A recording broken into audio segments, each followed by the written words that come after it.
And then I think devotionals and resources like yours that you write are such a good way to bring that into home and to just kind of get into a rhythm of just doing it, as a family together.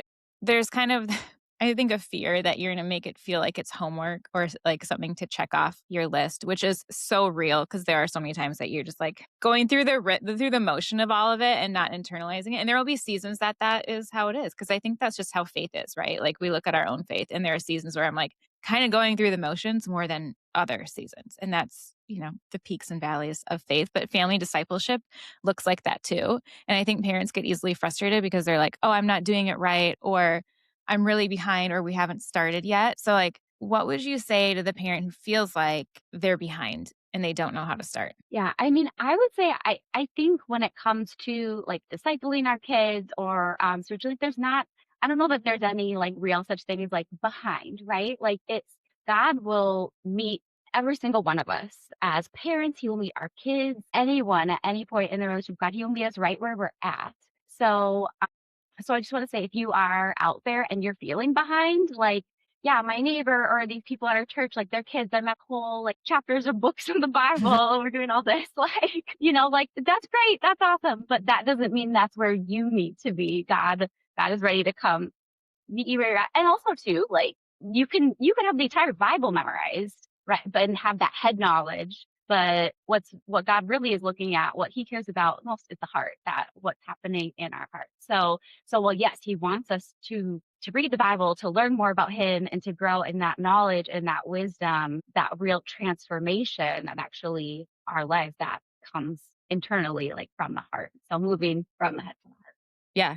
Moving from wanting to do it instead of just checking off the box on the list and all of those things. Right. Totally. Yeah. And I think like as far as the like devotionals or things like that feeling like homework, yes, like you said, Steph, you said it so well. Of like that's just a reality. Sometimes it's going to feel that way. Like there are days where I don't feel like opening up my Bible and like look at what I do for a living. Like so it's just like,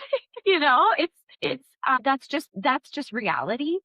Mhm. I think finding though resources that are good fit for your family. So there's so many different devotionals out there, but finding like what your kids are interested in. Do they love there's some fun like different nature types devotions. Do they love learn science and faith? There's some amazing devotions out there that are really cool. And so looking at what your kids are interested in and then and finding something that is a good fit. Also just like age appropriate, looking at their ages and things like that. If you're doing a devotional that's geared for more 11, 12-year-olds and you have a 3-year-old, like you're kind of setting yourself up for failure a little bit there. Yeah, Um, totally overwhelming them. Yeah. right. Just like they're totally checked out. But I have no idea Yeah. anything that you're even saying. But yeah, so trying to, if your kids are really like more kinesthetic learners or like to be on the move, finding more interactive devotionals that do more of that or have activities involved in it. So really just try. And if you try one, whether it's a resource or devotional, whatever, and then it doesn't work, it's not like, oh, this doesn't work for our family. Like Right. try something else, try something different. And sometimes like it's gotten better, but especially when our kids were little and we would sit and do devotionals or read Bible stories, it was like probably 2 out of the 3 of them were like running around the room and like hanging from the ceiling or whatever, just like not even seeming like they're paying attention, although they're legitimately not paying attention. But there have been plenty of times where then we'll like get to maybe there's some questions in the devotionals and they'll get to the questions.